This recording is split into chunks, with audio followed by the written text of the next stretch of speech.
The wave of layoffs that has engulfed the U.S. economy since the coronavirus struck forced 5.2 million more people to seek unemployment benefits last week, the government reported Thursday.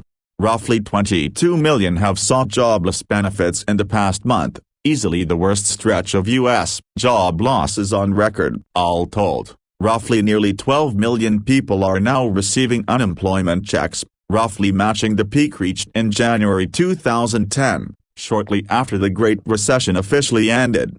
All businesses deemed non-essential have been closed in nearly every state as the economy has virtually shut down. Deep job losses have been inflicted across nearly every industry. Some economists say the unemployment rate could reach as high as 20% in April, which would be the highest rate since the Great Depression of the 1930s. By comparison, unemployment never topped 10% during the Great Recession. Layoffs are spreading beyond service industries like hotels, bars and restaurants, which absorbed the brunt of the initial job cuts, into white-collar professional occupations, including software programmers, construction workers and salespeople.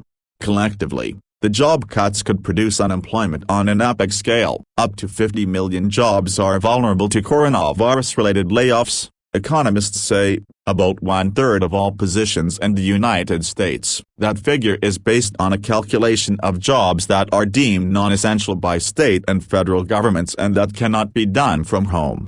It's unlikely that all those workers will be laid off or file for unemployment benefits, but it suggests the extraordinary magnitude of unemployment that could result from the pandemic. This crisis combines the scale of a national economic downturn with the pace of a natural disaster, said Daniel, senior economist at Glassdoor. And that's really unprecedented in American economic history. The U.S. economy is tumbling into what appears to be a calamitous recession, the worst in decades. Ryan Sweet, an economist at Moody's Analytics, estimates that the nation's output will shrink 10.5% before it starts to rebound. That would be more than double the contraction that occurred during the 2008 to 2009 recession, which was the worst downturn since the Great Depression of the 1930s.